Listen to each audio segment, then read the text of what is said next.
భగవతి విరాగ అక్కడ ఏదో వస్తుంది. అక్కడ ఎదుగోవింద స్తోత్రంలో 32 శ్లోకాలు కంఠస్థమే, ఒక్క రావట్లేదు కాకుండా. అక్కడ ఆచార్యుల వారు చెప్తారు, అక్కడే జ్ఞానం ఎక్కడ ఉంటాడు, 3 లేదు 4 జ్ఞానం వస్తే 1 2 రావట్లేదు.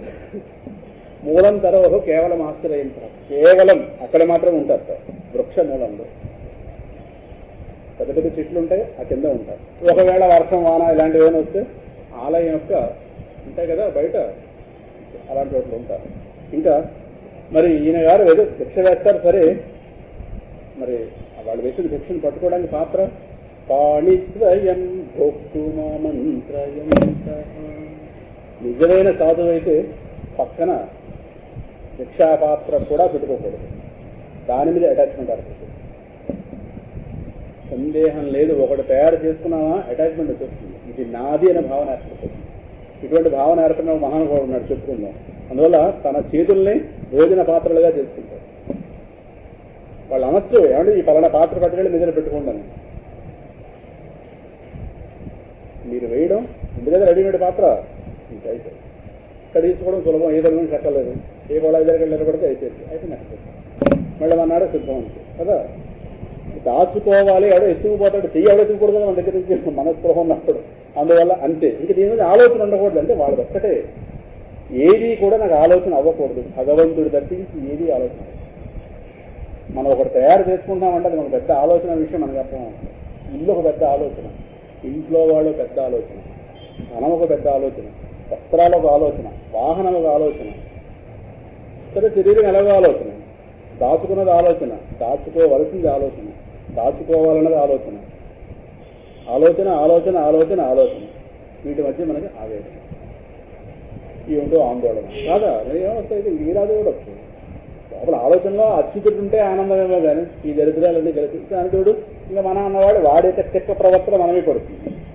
మనం బాగానే ఉంటాం, మన కంట్రోల్లో ఉన్న వాడు వాడిని చేయలేము, చూడలేము, మార్చలేము, ఎటు పోలేము, ప్రారంభాలు అంత వేరం వదలవు.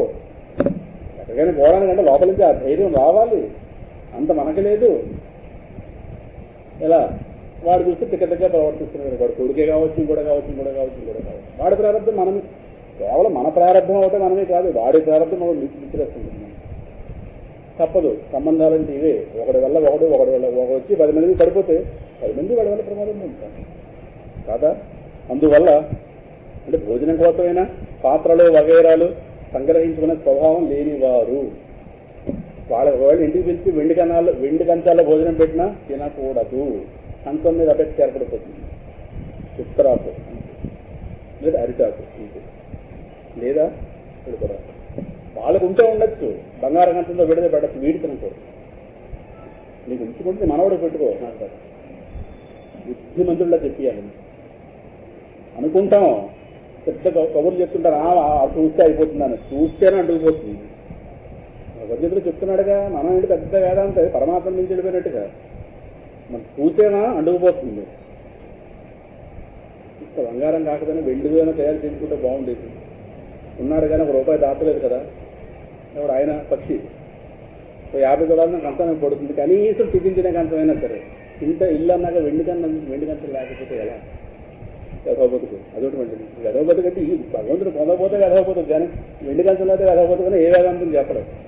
వెధవడైలాగులు కొట్టుకునేలాగా ఈయన చూసి వాడికి ఎక్కడికి వెళ్తే వెళ్ళుకుంటాం. వాళ్ళు ఎందుకు పెట్టే తెలిసిన వెండి కంచం మన మనసు పాడైపోవాలని వాళ్ళు పెట్టారు. ఏదో భగవద్గీత చదువుతుందిగా, దీని బుద్ధిలో తీసేలా ఉన్న శాంతి కాస్త తీసేంటే వెండి కంచం పెట్టాలి. అయితే మనకు ఆరోగ్యం సరే. వెండి కంచంలో ఇడ్లీ తింటాం కానీ తర్వాత మనం తినేదంటే అశాంతి. ఎక్కడికి వెళ్ళకూడదు, ఎవరిది చూడకూడదు. ప్రపంచం అంటే భయపడుతూ బ్రతకాలి. ఒకసారి పిల్లవాడిని చూసి నేర్చుకొని కావాలి. ఎందుకు ప్రపంచం అంటే అలా భయపడ్డాడు? లేదా గౌతమ బుద్ధుడి గురించి చెప్పారు మీకు. ఓవే పుస్తకంలో ప్రారంభంలోనే నా ఫోర్వర్డ్లో రాశాను. భక్త ప్రహ్లాదుడి యొక్క భక్తి విశేషాల్లో రాశాను. గౌతమ బుద్ధుడు మహానుభావుడు, సందేహం లేదు. సిద్ధార్థుడు బుద్ధుడు అయ్యాడు. అయితే ఆయన గారు కొంతకాలం కొంత వయసు వచ్చిన తర్వాత కొంత దాంపత్య సుఖం అనుభవించాడు. ఒక పిల్లలు కూడా పుట్టాడు రాహుల్, కొన్ని భోగాలు అనుభవించాడు. తర్వాత మహావైరాగ్యం వచ్చింది, వెంట పెట్టింది. ఓకే, అదృష్టవంతుడు, ధన్యుడు. కానీ ఆయన గారు ఎంత త్యజించినా ఇహలోక సుఖాలే. ఈ లోకానికి సంబంధించిన సుఖాలే త్యజించాడు కదా, పరలోక సుఖాలు లేవు. పరలోక సుఖాలంటే స్వర్గాది లోక సుఖాలు. మరి ఈ పిల్లవాడు పుట్టుకతో రాక్షసుడు వీళ్ళ నాన్న సంపాదించినవి పరలోక సుఖాలు కూడా. త్రిలోక సుఖాలనే వాళ్ళ నాన్న సంపాదించాడు. ఇంద్రుడి దగ్గర ఉండేటువంటి భోగాలన్నీ కూడా చిరంజీవి ముందు ఇలా పరుచుకుని ఉన్నాయి భోగాన్ని సిద్ధంగా. అందులో చిన్నపిల్లవాడు ఎదురుకుండా అక్కడ ఉంటే ఏదో 20-25 వయసు వచ్చిన తర్వాత కొంత అనుభవించి తర్వాత త్యాగం చేసినటువంటి బుద్ధుడు మహా విరాగ అయితే రాక్షస స్వభావంతో పుట్టినటువంటి 5 ఏళ్ల పిల్లవాడు స్వర్గలోక సుఖాలను కూడా, భూలోక సుఖాలు కూడా ఎలాగో ఉన్నాయి వెంపులైట్ అది, స్వర్గలోక సుఖాలను కూడా కనీసం మనస్సుతో ముట్టుకోకుండా అప్పుడు కూడా విష్ణు స్మరణ చేశాడంటే మరి ఈయన మహావిరాగ అయితే ఆ మహానుభావుడు ఎన్ని కోట్ల రెట్ల మహావిరాగో అని ఒక మాట అక్కడ చెప్పాను. ప్రహ్లాదుడు ఎంత గొప్పవాడంటే మన అరచేతిలో ఇమ్మడనంత సముద్రం అంత గొప్పవాడు నాకు. చాలా మంచి భావాలు వచ్చాయి. సముద్రం మన అరచేతిలో ఇముడుతుందా? ఇముడుతుందా? నాకు చెయ్యి ఎంత పెద్దైనా సముద్రం అరచేతిలో ఇమ్మడనంత సముద్రం అంత గొప్పవాడు ప్రహ్లాదుని కాదు. లోపల భావం వచ్చింది అలా. అంటే ప్రహ్లాదుని అర్థం చేసుకోవడం మన తరం కాదు, తరం కాదు, తరం కాదు. 5 ఏళ్ల పిల్లవాడు ఇన్ని ఊర్ధ్వలోక సుఖాలను కూడా ఒక తన్ని వీటిని కాదని భగవంతుడే కావాలని నిలబడ్డాడంటే మరి ఎంత మహావిరాగుడు. మరి ఆ విరాగ గురించి ఎందుకు చెప్పుకోము? ఇందాక మా సోదన శాస్త్రి గారు అంటున్నారు, ఏమిటోనయ్యా ప్రహ్లాదు గురించి ఎక్కడ ఎవరు ఏమిటో లోకంలో అంతటి మాత్రంగా ఉంది, ఎందుకు ప్రహ్లాదుని పక్కన పెట్టేశారంటావు ఏంటో తెలియదు. అందుకే మాస్టర్ యాతన పడుతున్నారండి ప్రహ్లాదు కోసం. ఇందాక ప్రింటింగ్ ప్రెస్లో లక్ష్మి గారు కూడా అదే అంటారు, ప్రింటింగ్ ప్రెస్ ఆవిడ. ఇంకా అందరి గురించి అందరూ ప్రచారం చేస్తున్నారు కానీ ప్రహ్లాదు గురించి ఎందుకు ఎవరు పెద్ద ప్రచారం చేస్తున్నారు? దురదృష్టం ఉంటుంది, ఏం చేస్తారు? ఆయనకు అదృష్టం ఉండాలిగా మన 4 మీద రావడానికి కదా. మన 4 మీద పెట్టుకోవడానికి ఆయనకు అదృష్టం ఉండాలా, లేదు మనకు అదృష్టం ఉండాలా? ఏమో ఎవరో అనుకుంటే అలా అనుకోవచ్చు. దురదృష్టం ఉంటే అంతానే ప్రహ్లాదుని మాత్రం పరమ దురదృష్టం ఉంది. కాబట్టి లోకంలో స్థానం లేదు అక్కడ. ఆయన వల్ల వచ్చిన క్షేత్రంలో ఆయన స్థానం లేదు. దరిద్రులు అన్నవాళ్ళు చెప్పిన దరిద్రులు, దరిద్రులే అక్కడ ఉన్నారంటే ఉద్యోగులు అవ్వచ్చు, అర్చకులు కావచ్చు. ప్రహ్లాదుల మీద ఇటువంటి భక్తి లేదు. అంతకంటే ఎక్కువ మాట్లాడితే బాగుంది, సభలో బాగుంది. పొలాలు వేస్తే వాడి తిండి తింటున్నారు, వాడి వాళ్ళు వచ్చిన ఆలయంలో ఎత్తుకు తిండి తింటున్నారు కానీ వాడింటే ఇంత కూడా ఖర్చు లేదు. ఈ పాపాత్ములందరూ ఏమవుతారు? వీళ్ళే విశాఖపట్నం భూభారం అంట, ఆ క్షేత్రానికి భారం వీళ్ళే, పరమ దుర్మార్గులు. ఇంతకన్నా మీరు చెప్పాలి. అందువల్ల భోజనం కోసమైనా పాత్రలు వగేరా ఏది కూడా సంగ్రహించుకునే స్వభావం సాధువుకు ఉండకూడదు. 4వ అధ్యాయంలో భగవద్గీత అపరిగ్రహ అని ఒక పదం వస్తుంది. అపరిగ్రహ, పరిగ్రహం అంటే స్వీకరించుట, అపరిగ్రహ స్వీకరణ, ఏది స్వీకరించుకోవాలి. మనకి ఏదైనా అవసరమైతే తీసుకునే, అవసరమైతే పక్కవాడికి ఇచ్చేయాలి. మన దగ్గర ఉన్నది ఇంట్లో ఉన్న వస్తువు సమస్య కాదు, అది ఒంట్లోకి చేరిపోతున్న ఆలోచన. అది పెట్టుకున్నాం. అందువల్ల షిరిడి బాబా గారి దగ్గర కనిపిస్తుంది, ఎంత ధనం వచ్చినా రాత్రి అయితే మొత్తం దాన ధర్మాలు చేసుకోవాలి. సాధు అనేవాడు దాచుకోకూడదు. గృహస్థు కొంత వరకు దాచుకోవచ్చు కానీ సాధు అస్సలు దాచుకోకూడదు. ఎప్పటికప్పుడు ఖాళీ చేసి పడేయాలండి. మరి అన్నాడు ఎలా గడుస్తుంది? ఆయన చేస్తుంది. దీనికి నడుస్తుందా నడవదా ఇది ఆయన యొక్క సొత్తు, నాకు అలా బతికితేనే సాధు. సాధు అనేవాడు డబ్బులు దాచుకోవడం, డబ్బులు తీసి లెక్క పెట్టడం, ఇవన్నీ దరిద్రం చూడడానికి. దరిద్రం దరిద్రం దరిద్రం. వాళ్ళకున్న అసిస్టెంట్స్ కూడా చేయొచ్చు కానీ ఇవన్నీ వాళ్ళు అస్సలు ధనం ముట్టుకోకూడదు. రామకృష్ణ పరమహంస గారు ఆదర్శం. అసలు వాళ్ళు దాని గురించి ఆలోచన చేయకూడదు. చేస్తే కుదరదు, శాస్త్రం క్షమించదు. అందువల్ల సంగ్రహించుకునే స్వభావం లేని వాళ్ళు ఇంకా ఏం గుణం అండి ఇది? కంఠామివ శ్రీమతి కొత్తయంత. ఎంతసేపు ఆ పిల్లవాడి గురించి చెప్పి దీన్ని చూడలేదు వాక్యాన్ని, కానీ ఇప్పుడు వచ్చేస్తాను. ఒక పాత గుడ్డ పీలికని ఎలా చూస్తాం మనం? భావంతో మహదైశ్వర్యం వచ్చి మీద పడినా పాత గుడ్డ పీలికను ఎలా యావగించుకుంటామో అలా యావగించుకుంటాం. ఇది మహదైశ్వర్యం. మహదైశ్వర్యం జరిగింది కదా స్వర్గలోక సుఖాలు. ఇక్కడ స్వర్గలోక సుఖాలు టాప్ మోస్ట్ సుఖాల్లో సందేహం లేదు. కాబట్టి ప్రయత్నం చేసి స్వర్గానికి వెళ్ళిపోతుంటారు అందరం యజ్ఞయాగాదులు చేసి. ఎందుకంటే చాలా ఉన్నత సుఖాలు అవన్నీ, ఉన్నత సుఖాలే కానీ నిజమైన సుఖాలు కాదు. కాబట్టి వాటి మధ్య ఉన్నప్పటికీ కూడా ఇంద్రుడికి చాలా భయం ఉంటుంది, ఎవరితో వాడు పోస్ట్ పడిపోతాడా. మన్ని ఆలోచింపచేసేది నిజమైన సుఖము కాదు. ఇవన్నీ నిర్వచనాలు రాసుకోండి ఎక్కడో. నేను ఎప్పుడొస్తా నానొకటి నాకు తెలియదు. చెప్పే ప్రయత్నం చెప్పాలి అని అనుకునేది చెప్తున్నది కాదు, ఇక్కడ రాసుకోలేదు, చూసుకోవచ్చు కావాలంటే. మనల్ని ఆలోచింపచేసేది నిజమైన సుఖము కాదు. ఆలోచింపజేస్తోందంటే అది అబద్ధమైన సుఖం. దాచుకోవాలి. పొందాలి, పక్కవాడు ఎత్తుకుపోతాడేమో, ఈ దరిద్ర ఆలోచనలు ఉంటే సుఖమే కాదు, సుఖం కాదు. నిజమైన సుఖం ఆలోచించకండి. అది మన దగ్గర కూడా ఉంటుంది పొమ్మనప్పుడు. అందువల్ల ఇంద్రుడి గారి సంపదలు ఎప్పుడు పోతాయో ఆయన విధంగా మహదైశ్వర్యం వచ్చి మీద పడినా చినిగిపోయిన పాత గుడ్డ పీలిక అనవసరం, అంతే కదా. ఆ విధంగానే ఆలోచించుకుంటాడు. కంఠామివ శ్రీమపి ఉత్సయంత. ఎన్ని ఉసిరికాయలు పడ్డాయో ఆచార్య వారు లెక్క పెట్టారా? ఓ 4 నదులు పెట్టుకుంటే ప్రయాణ ఖర్చులకు ఉంటాయి కదా అని ఆలోచించుకోవచ్చుగా. కురిపించిన వాడు ఆయనగా. తర్వాత ఎప్పుడైనా ఎస్ఎంఎస్ పెట్టాడు మహానుభావుడు, వీడికి ఏం తల్లి ఎందుకు దాచుకున్నావు, ఏంటి సంగతి, ఎన్ని దొర్లుతాయి కాలవల్లోకి, చెట్లలోకి వెళ్ళిపోయి ఎవడెందుకు ఎత్తుకుపోయాడు. ఆచార్య వారు లెక్క పెట్టారా? అమ్మ యొక్క అనుగ్రహం అడిగారు కానీ అమ్మని సంపద ఆవిడ కోసం అడిగారు. దరిద్ర బ్రాహ్మణి కోసం సంపద అడిగారు, తన కోసం అమ్మాని అనుగ్రహం చూసింది. సంపద ఎందుకు అడగలేదు? అనుగ్రహమే నిజమైన సంపదని తెలిసిన ఆచార్యులు కదా. ఏం చేస్తున్నాడు ధనాన్ని అంటే దేహమే భారమని అర్థమైన వాడికి అర్థమవుతుంది స్తోత్రం. అది అర్థం కాని వాడికి ప్రపంచమే పిచ్చి పరిగెత్తుంటుంది కూడా. అందువల్ల ఈ గ్రంథం ప్రారంభంలో చెప్పేది కాదు, ఇది almost end of the subject, end of the syllabus. భౌతిక పంచకం ఎండ్ ఆఫ్ ది సిలబస్. ఎన్నో గ్రంథాలు చెప్పుకుంటూ వస్తే వస్తే వస్తే వాటి యొక్క పునాది ఆధారంగా ఉండగా ఈ స్తోత్రం మాత్రం కాదు. అప్పుడే వచ్చి కూర్చున్న వాడికి కౌబీన పంచకం చెప్తే చెప్పిన వాడు కౌబీనం కట్టేస్తాడు సందేహంగా. ఎందుకంటే వాడికి ఎలా ఉంటుంది, ప్రపంచం పిచ్చి వదలదు. మనం ఎంతో వినున్న వాళ్ళం కనుక కనీసం మాట లోపలికి వెళుతోంది, తర్వాత ఏదో అవుతుంది మొత్తం మీద. అందులో కంఠామివ శ్రీమపి ఉత్సయంత. రండి, మూలం తరోహో కేవలం ఆశ్రయంత. చాలా గొప్ప వాక్యం. చెట్ల కింద మహాత్ములు ఎక్కువ ఉంటారు. కారణం, చెట్టు మనకి జ్ఞానాన్ని ప్రబోధిస్తుంది. తాను ఎండలో ఉండి మనకి నేడిస్తుంది. తను ఊరంతా ఎండ పడుతుంటుంది, కానీ తన కింద ఉన్నవాడు మాత్రం ఎప్పుడు ఎండనెడుతుంది, నీడనే ఇస్తుంది. అనేక రకాల ప్రయోజనాలు తీరుస్తుంది మానవాళికి చెట్టు. ఆ విధంగానే మహాత్ములైనటువంటి వాళ్ళు ఎప్పుడు కూడా మానవాళి యొక్క శ్రేయస్సు కోసం ప్రవర్తిస్తారు. భగవాన్ రమణుల జీవితంలో చూస్తే తెలుస్తుంది. ఇంకా ఈ గంటల్లో ఆయన ప్రాణం పోతుందనగా దర్శనాలు కాస్త ఆపేశారు. భగవాన్కి ఇబ్బంది అవుతుందేమో. అప్పుడు మధ్యకు పడిపోతుంది సూర్య నాగమ్మ. ఈయన గమనించారు. అప్పటికే వచ్చిన భక్తులకు దర్శనం ఇవ్వడానికి ఉపయోగపడిన దేహానికి మజ్జిగ ఎందుకు అన్నారు.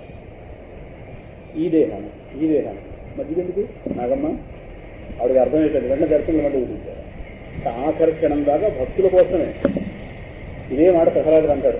ఆ పిల్లలు పక్కన పెట్టడం చాలా హైజెక్ చేసేస్తున్నారు టైంని. అందువల్ల ఇదే మాట శంకర భగవత్పాల వారి జీవితంలో నిరంతరం బోధ ప్రాయేణ దేవ స్వవిముక్తి అంటాడు ప్రహ్లాదుడు. అంటే నిరంతరం కూడా భర్తృహర సుభాషితాల్లో వస్తుంది. జ్ఞానంలో ఉన్నవాడు అజ్ఞానంలో కొట్టుకుంటున్న వాళ్ళని చూసి ఎలా రావాలని తరించలేడు. ఇదే ఆలోచన. ఒక గృహస్థికి ఎలాగైతే తనకు పుట్టిన 3 పిల్లలను ఉద్ధరించడమే ఆయనకి ఎలా ఆలోచన, బ్రహ్మజ్ఞానం పొందిన వాడికి ఈ అజ్ఞానపు మందని ఎలా బయటకు రాగాల్సింది అన్నదే ఆలోచన. ఎవరి దగ్గరికి వస్తే వాడికి ఏదో ఒక వాక్యం చెప్పి వాడిని లేవదీస్తారు. అందరూ వాడికి ఏదో పరమాచార్య కూడా అదే. చివరిలో ఆయనకి ఒకరోజు జ్వరంగా ఉంటే దర్శనాలు కాస్త ఆపిస్తారు. ఆపిస్తే ఎప్పుడు ఎవరో ఒక ఆవిడ పైన తన ఇబ్బంది చెప్పుకోవడానికి నిజమైన ఆసక్తి అవుతుంది. కానీ ఈ లోపలికి వెళ్ళకుండా ఈ సెక్రటరీ వీళ్ళందరూ ఆపిస్తారు. వాళ్ళ గురువు గారికి అనారోగ్యంగా అది అని ఈ లోపలికి వెళ్ళి వీళ్ళని మాట్లాడుతున్నారు. వీడిదే మాట్లాడబోయాడు. సెక్రటరీ ఏదో విషయం మాట్లాడబోయాడు. ఈయన సర్వజ్ఞుడు కదా. మరి పైన ఎవరితో ఒక ఆవిడ నిలబెట్టించాక ఆవిడతో మాట్లాడడానికి పనికిరాని ఈ దేహం మీతో మాట్లాడడానికి పనికొస్తుందా? ఎవరు మూసి దర్శనాలు వదిలించారు. నీది ఎలా మాట్లాడుతుంది? అయినా ఎవరిని ఆపిచ్చావా? ఇది కదా తెలుస్తుంది సర్వజ్ఞుడు. ఇంకో సర్వజ్ఞుడు. వాళ్ళు సర్వజ్ఞుడు అని చెప్పరు చేస్తున్న బట్టి. ఆవిడతో మాట్లాడడానికి ఈ దేహం పనికిరాదా? నీతో మాట్లాడడం మనకు వస్తుందా? ఇలా పని వస్తుంది. మహాస్వామి అర్థమైపోయింది. అందుకే ఆయన మహాస్వామి అంటారు. ఆయన మిగతా వాళ్ళందరూ స్వాములే, ఆయన మహాస్వామి. కాంచి మహాస్వామి అంటే పరమాచార్య, పరమాచార్య అంటే మహాస్వామి అంటే పరమాచార్య. నడిచే దైవము ఆయన పేరు కూడా ఉంది. నడిచే దేవుడు, నడిచే దైవం. అందువల్ల చెట్ల మూలల బుద్ధుడు కూడా ఎక్కువగా చెట్ల మూలంలో ఉండేవాడు. ఆయన ఎప్పుడు కూడా ఆయన బోధలు ఎక్కువ చెట్ల కింద నడిచేది. బోధి వృక్ష కింద మహానుభావుడు రియలైజేషన్ పొందాడు. వృక్షం చూడొచ్చు. బుద్ధగయ, గయకి దగ్గరలో 6 కిలోమీటర్ల దూరంలో ఉంది బుద్ధగయ. 4 ప్రదేశాలు బుద్ధుడికి సంబంధించినవి. గోరఖ్పూర్లో ఆయన దేహం విడిచిపెట్టాడు. చైనా ఇండియా బోర్డర్లో ఉన్న లుంబిని వనంలో మహానుభావుడు పుట్టాడు. లుంబిని వనం అంటారు దాన్ని. కాశీ దగ్గరలో ఉన్నటువంటి సారనాథ్ క్షేత్రంలో, అదే గైలో ఉన్నటువంటి బోధి వృక్షం కింద జ్ఞానం పొందాడు. కాశీకి దగ్గరలో 10 కిలోమీటర్ల దూరం ఉన్నటువంటి సారనాథ్ అనే క్షేత్రం దగ్గర ఆయన తన అంటిపెట్టుకున్న శిష్యులకి జ్ఞానబోధ చేశాడు. చివరిలో గోరఖ్పూర్లో ఆయన దేహత్యాగం చేశాడు. బుద్ధుడికి సంబంధించి 4 ప్లేసాలు బౌద్ధులైన వాళ్ళు 4 కూడా దర్శనానికి వెళుతూ ఉంటారు. ఎప్పుడు చెట్ల కింద ఉండేవాడు. ఎందుకంటే చెట్టు అనగా మనమేం దాన్ని నాటుకోక్కర్లేదు, ఆల్రెడీ రెడీమేడ్గా ఉండదు. రెడీమేడ్ హౌస్ అది. మామూలు ఇళ్ళు అనుకోండి, కట్టుకోవాలి, యాదన రిజిస్ట్రేషన్, హౌస్ ట్యాక్స్, చెట్టు ట్యాక్స్ ఏం కట్టక్కర్లేదు. నమస్కారం పెడితే చాలు, దానికి కొమ్మ విరవకుండా ఉంటే చాలు. అందుకని దానికి మనం ఏం చేయక్కర్లేదు. సరే బోల్డ్ పక్షులు ఉంటాయి, వాటికి మనం చెడగొట్టకుండా ఉంటే మన పని మనం చూస్తూ వస్తే చాలు. అందువల్ల మూలం తరోహో కేవలం ఆశ్రయం. ఇదే ఆచార్యుల వారు అదే మూలం తరోహో కేవలం ఆశ్రయంత అంటే చెట్లు మనకి ఒక జ్ఞానాన్ని ప్రబోధిస్తున్నాయి. మానవాళికి సహకరించి తాము దుఃఖాల్లో ఉండి తనను ఆశ్రయించిన వాళ్ళకి సుఖాన్ని ప్రసాదించేవాడు మహాత్ముడు. చెట్లు మహాత్ముడు అవ్వడం అనేదాన్ని ప్రబోధిస్తున్నాయి. అందువల్ల మహాత్ములైన వాళ్ళు చెట్లనే ఆశ్రయిస్తారు. తాను దుఃఖపడుతున్నా సరే అవతల వాడికి శాంతిని ఇవ్వాలి. అదే మహాత్ములు చేశారు. వాళ్ళు ఎన్ని యాతన పడుతున్నా బోధిస్తారు. అలా బోధ బై టీచింగ్ వల్లే అజ్ఞానం ఎగిరిపోవాలి, బై టీచింగ్ వల్లే అశాంతి ఎగిరిపోవాలి. వేరే ఉపాయం లేదు. అందువల్ల అలా బాబా వాక్యాలను అలా ఇది కాదనది అది కాదనది ఎంతో బోధించుకుంటూ వెళ్తారు. బోధించడానికి చెట్టుకుంటారు. చెట్టున్న తర్వాత ఒక ప్రశాంతత వస్తుంది. గ్రీనరీ చూస్తేనే మనకు ఒక లోపల ఒక ఆనందం. ఎందుకంటే గ్రీన్ రంగులో ఉన్నట్టు ఒక రకమైన శాంతి వస్తుంది మనకి. అందుకే హరిత విప్లవం అంటుంటారు. ఇల్లంతా మొక్కలు వేయండి ఎందుకంటారంటే ఆ గ్రీనరీ చూడగానే మనసుకి ఆ కలర్ మ్యాచ్ అవుతుంది. ఏదో అశాంతిగా ఏదో ఉంటా ఒక్కసారి ఆ మొక్కల పక్క చూస్తే మనకి ఏదో. అందువల్ల మొక్కలు పాతుకోండి ఇంటి చుట్టూ అని. ఇంకా అపార్ట్మెంట్లో ఇంకా భాగ్యమే లేదు. అందువల్ల ఏది కాదు ఒక తోటకు వెళ్ళి అక్కడ చూస్తే చక్కటి వాతావరణం. అంటే చూడడంలోనే ఒక మనిషికి ఒక ప్రశాంతత తీసుకొచ్చింది గ్రీనరీ. అటువంటిది ఒక వృక్షం కింద మహానుభావుడు కూర్చుని జ్ఞానబోధ చేస్తుంటాడైనా ఇంకా చేతులే. అందువల్ల దేన్ని అంటే ఇతరమైన దేనిని, తన దేహానికి వేరుగా ఉన్న దేనిని తన సొత్తుగా తీసుకునే ఆలోచన తనకి ఉండదు. చాలా గొప్ప వాక్యం. తన దేహం కన్నా వేరుగా ఉన్న దేనిని కూడా ఇది నాకు వస్తే బాగుండున ఆలోచన ఉంటే వాడు యతీశ్వరుడు కాదు. ఏది తన సొంతం చేసుకోడు. సొంతం చేసే ప్రయత్నం చేసినా దాని దగ్గర ఉండదు. నిద్రలోకి వెళుతున్నప్పుడు మనకి ప్రపంచం ఎంత భారంగా ఉంటుందో, ఇంకా మరుక్షణంలో గాఢ నిద్రలో అడుగు పెట్టబోతున్నటువంటి ఆ తరుణంలో ఆ జాయింట్లో మెలకువకి సుషుప్తికి ఆ జాయింట్లో ఇక్కడి నుంచి అక్కడికి పాదం మోపుతున్నాం. అవస్థ మారుతున్న సమయంలో కనుక మళ్ళీ మెలకువకు సంబంధించిన వాడు వెనక్కి లాగితే ఎలా ఉంటుంది? వాడికి ఎలా ఉంటుంది? ఎందుకనే మీకు బోధపడి చెప్పాలి, మన దగ్గర తీసుకొచ్చి చెప్పాలి కదా.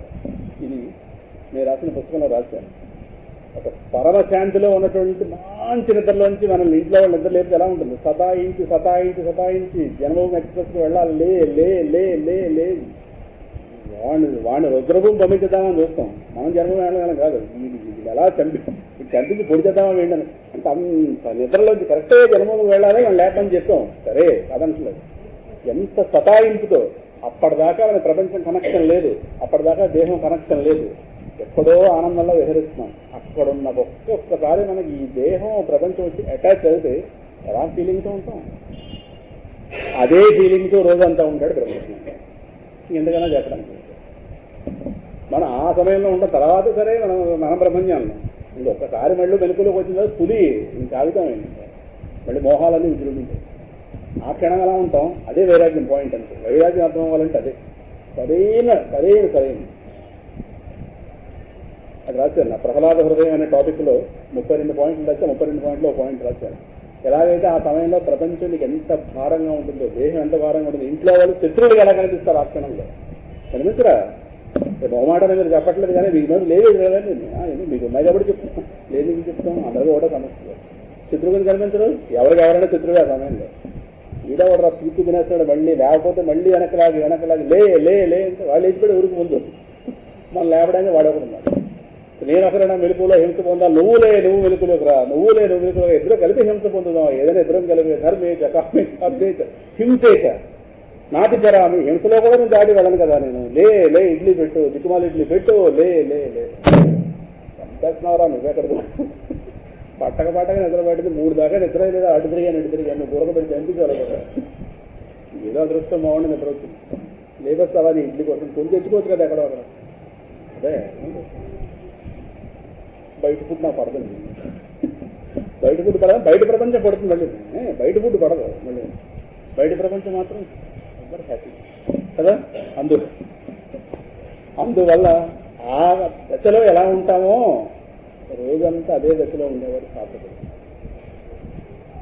ఇది పరమ వైరాగ్యానికి ఇవన్నీ సోపానాలు మాట్లాడినాను. సుబ్రహ్మణ్య శాస్త్రి గారు చూసిన తర్వాత కిమ్మని మాట్లాడలేదు. నేను రాసిన దాని గురించి మరి సభలో చెప్తే బాగుండదు కదా, మరి ఆయన బోధపడిందో తెలీదు. లేదు అట్లీస్ట్ ఏం కామెంట్ చేయలేదు నేను రాసిన దాని గురించి.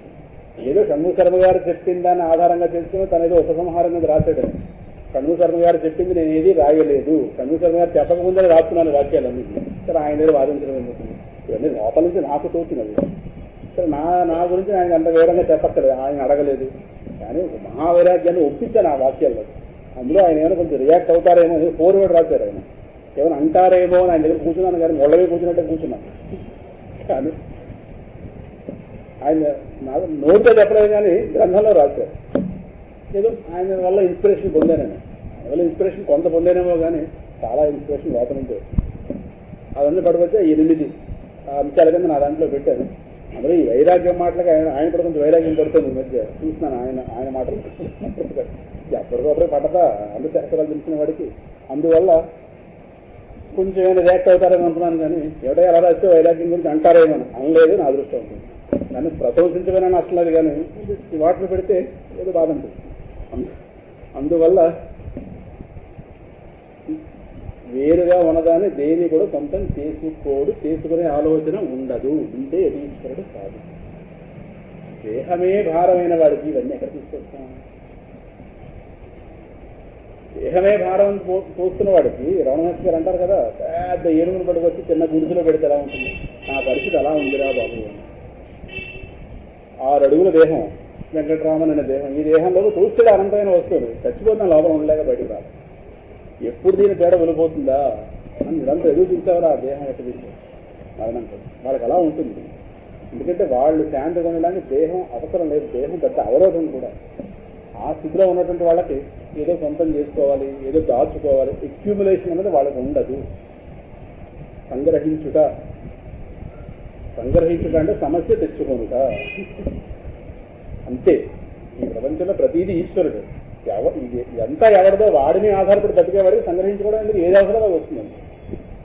ఏది అవసరమో అది వస్తుంది, ఆగిపోగానే వెళ్ళిపోతుంది. సినిమాలో ఏ పాత్రధారి అప్పుడు ప్రవేశించి అవగానే తెరడా దిగిపోతాడో అంతే వాడి జీవితంలో. వాళ్ళు మాత్రం ఏకాంత అటువంటి జీవితం వస్తే ఎంత హాయిగా ఉంటుంది. ఏమో సంథావివ అదే ఇలా చెప్పినట్టుగా పాణిద్వయం భోక్తం ఆమంతరయంత. ఏది కూడా చేతులే భోజన పాత్రలు అంటే వెంటనే అంటే వేడన్నా వాడి చేతిలో వేసేస్తే అలాగా. బుద్ధున వ్యవస్థ అలా వేయి వ్యవస్థ కదా. బుద్ధున వాళ్ళు ఎవరు అలా వేరుగా, ఒకవేళ వేసినా వీళ్ళు రియాక్ట్ అవ్వరు. ఇది రియాక్షన్ ఉంటే యతీశ్వరుడు అవ్వడం. మళ్ళీ ఓహో ఇది కాలిందా సరే అంటారు. భగవాన్ మీద ఒకటి మూత్ర విసర్జన చేశాడు ఆయన విరూపాక్ష గుహలో ఉన్నప్పుడు. అంతే ఆయన రియాక్షన్ ఉంది. లెక్క చెప్పానుగా, ఎంత స్వప్నాన్ని బాధపడేవాడు రియాక్షన్ ఎక్కడ ఉంటుంది? ఆయన పూలదండలు వేయడానికి పడుకొచ్చిన వాళ్ళు ఉన్నారు. ఓహో ఊరంత భోగాలు. బరోడా మహారాణి అయితే చూటు సఫారీ కూడా కుట్టించిన సిద్ధదేవి మహాతల్లి 2 తెల్ల నెమళ్ళు కూడా పంపించింది. ఏది వద్దంటే 2 నెమళ్ళు పంపించింది ఆశ్రమం. ఎందుకంటే ఆవిడ సంపద ఈయన ముందు ఏపాటిది. మహదైశ్వర్యం వచ్చినా సరే గుడ్డ పీలిక. ఇప్పుడు ఓడిది బోల్డ్ గుడ్డ పీలికలు చూస్తాం. ఓ సంచోటు పట్టుకెళ్ళి అవన్నీ పడుకుంటామా? ఎందుకైనా ఉంటాయి ఇంట్లోనే అది ఇది కలుపుకొని. ఇదే భగవత్పాదుల వారు దక్షిణామూర్తి స్తోత్రం 10వ స్తోత్రంలో చెప్పారు. రథ్యాచర్పట విరచిత కంఠ పుణ్యాపుణ్య వివర్జిత పంథ యోగి యోగ నియోజిత చిత్త రమతే బాలోన్మత్తవదేవ. జ్ఞాని సిద్ధులు చెప్తూ రోడ్డు మీద అక్కడ పడినటువంటి గుడ్డ పీలికల్ని తెచ్చుకుంటాడు. ఎందుకంటే వస్త్రంగా కట్టుకోవడానికి. వాళ్ళకి అప్పుడప్పుడు కొన్ని క్షణాలు దేహభావం వస్తుంది, దేహం స్పృహ వస్తుంది. వచ్చినప్పుడు ఎండ చలి వాన. భగవాన్ కూడా ఏదో 2-3 వస్త్రాలు కొన్ని ఫోటోస్ ఉన్నాయి. ఏదో ఒక వస్త్రం కప్పుకున్నట్టుగా చలికి. అంటే వాళ్ళకి దేహభావం ఉందంటే కొన్ని సమయాల్లో వస్తుంది, భగవంతుడు ఇస్తాడు. అది మన దృష్టికి వస్తుంది. మనం పట్టుకెళ్ళినటువంటి షాలుగా ఆయన దగ్గర వెళ్ళే భాగ్యం ఉందనుకోండి దానికి, ఆయన దేహస్పృహ. మనం ఏదో పట్టుకెళ్ళడం పంచి ఏదో, ఆయన గారు దేహస్పృహ లేదన్నమాట ఎవరికడగా ఉందండి. ఆయన గారికి తల వచ్చింది అనుకోండి, అమ్మ ఈ షాలు బాగానే ఉంటుంది, ఊళ్ళు షాలు కాశ్మీర్ తీసుకొచ్చారని చెప్పి ఆయన స్వీకరించారు అనుకోండి, అదృష్టం. అందుకు భగవంతుడు వాళ్ళకి అప్పుడప్పుడు దేహభావన ఇస్తారు అవసరం, ఎందుకంటే లోకంలో బోధించాలి కదా.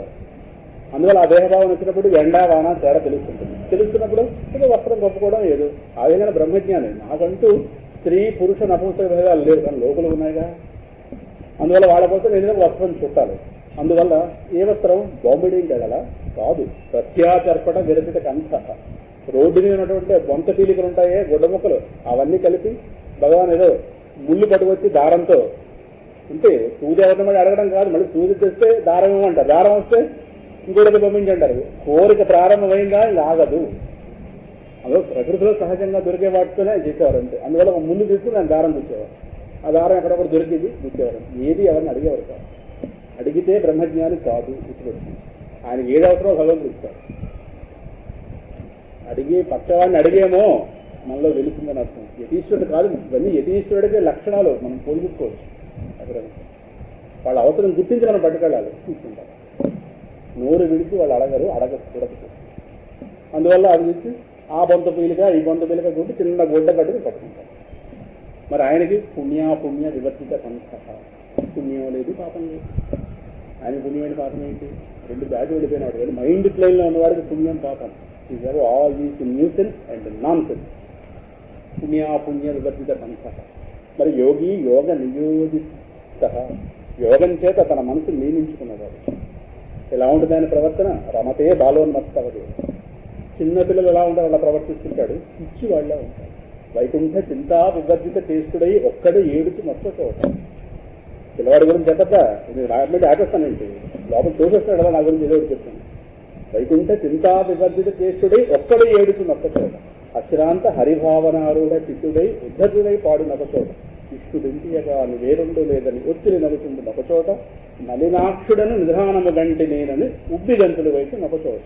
పలుకు నొకచోట పరమేశు కేశవు ప్రణయ హర్ష జనిత బాష్ప సలిల మిలిత పులకుడై నిమీలిత నేత్రుడై ఒక్కచోట నెలకు ఊరకుండి. ప్రహ్లాదుడికి పిచ్చివాడి చేష్టలో ఉన్నాయి, జ్ఞాని చేస్తూ రమతే బాలోన్మత్తవ దేవ. ప్రపంచం పట్టకపోతే పిచ్చివాడు, ప్రపంచం పడితే మనవాడు. మన దృష్టిదే కదా. అంతేనా? మన సైకాలజీ ఏంటి? మనలాగే కదా టీవీ ముందు కూర్చుని సినిమాలకు వెళ్ళొస్తూ చూస్తే ముందు. ప్రపంచం పట్టకపోతే అందుకే స్కూల్లో చేస్తాడు. స్కూల్లో చేస్తే జ్ఞానం వస్తుంది కాదు, ఆత్మజ్ఞానం స్కూల్కి వెళ్ళింది ప్రహ్లాదుడు చూస్తుంది, వాడికి వాళ్ళు పట్టలేదు. సరే, అందువల్ల కంఠామివ శ్రీమతి పుత్సయంత మహదైశ్వర్యం వచ్చిన వంత పీలిక. ఎలా అయితే ఏవగింపుతో చూస్తాడో వజ్రాలు వాళ్ళ ముందు చూసిన దీనికి అటువంటి కౌపీనవంత కలు భాగ్యవంత, వాడు కదా భాగ్యవంత అని ఆచార్యుల వారు 2వ శ్లోకంలో నిర్ణయం చేశారు. రేపటి రోజున ఇంకా లోతులో కోడుతున్నారు. ఇప్పుడైతే పై తిరుగుతున్నారు. ఇంకా ఏమంటే ఎందుకు ఆయన ఎలా ఉన్నాడో మనకు తెలియద్దా? అందుకే ఆచార్యుల వారు ఆలోచింపజేసేవారే ఆచార్యుల వారు అంటే. అందువల్ల ఇంకా ఇంకా ఇంకా ఇంకా విశ్వమంతా వ్యాపించేస్తారు. ఎలా వ్యాపిస్తారు? రేపటి సాయంకాలం 6:30కి చూద్దాం. వర్షం తగ్గిందా, ఇంటికి వెళ్ళాలని వాతావరణం అనుకోవాలి. తగ్గుతుందో లేదో, ఏమైపోతుందో, ఆకాశం కింద పడిపోతుందో, భూమి మీద వెళ్ళిపోతుంది, బెంగలు వెళ్ళాలి. ఏమీ అవ్వదు. చెప్పుకుంటున్నారు కదా ఆత్మ గురించి, వాతావరణం అనుకూలం చేద్దామని ఆచార్యుల వారి యొక్క అనుగ్రహంతో అనుగ్రహపు జల్లులు పట్టాయి వాళ్ళ. నా దృష్టి అయితే అంతే. తాపత్రయాలన్నీ కొంత ఉపశాంతి పొందే లోపల ఇంటికి వెళ్ళి ఏదో ఇడ్లీలో ఉంటాయి కదా, కానీ మొత్తం ఏదో పెద్దవాళ్ళు అయితే అన్నం తినకూడదు కాబట్టి, అన్నం తినరు కాబట్టి, పెద్ద వయసు కాబట్టి, అరగదు కాబట్టి ఇడ్లీ ఏదో చపాతీ ఏదో మొత్తం మీద అరిగే వాళ్ళు కాస్త అన్నం ఏదో కానివ్వండి మొత్తం మీద. నా శాంతి మీకు తెలియదే ఉంది. అందులో మీరు జ్ఞానులు ప్రాజ్ఞులు, మీరు భగవత్పాదం అలాగే నడుస్తుంది. స్వస్తి ప్రజాభ్య పరిపాలయంతాం న్యాయేన మార్గేణ మహీషాః గో బ్రాహ్మణేభ్యః శుభమస్తు నిత్యం. లోకాః సమస్తాః సుఖినో భవంతు. కాలే వర్షతు పర్జన్యః పృథివీ సస్యశాలినీ. దేశోऽయం శోభరహితో బ్రాహ్మణాః సంతు నిర్భయాః. ఉమాకాంతాయ కాంతాయ కామితార్థప్రదాయిని. శ్రీ గిరీశాయ దేవాయ మల్లినాథాయ మంగళం. సుందరాయ శుభాంగాయ మంగళాయ మహోదతే సింహశైలనివాసాయ శ్రీ నృసింహాయ మంగళం. ప్రహ్లాదపాలదేవాయ ప్రాణరక్షణకారిణే జగత్కారణనాథాయ శ్రీ నృసింహాయ మంగళం. సర్వం శ్రీ శ్రీ శ్రీవరాహలక్ష్మి నృసింహస్వామి దివ్య శ్రీ చరణారవిందార్పణమస్తు.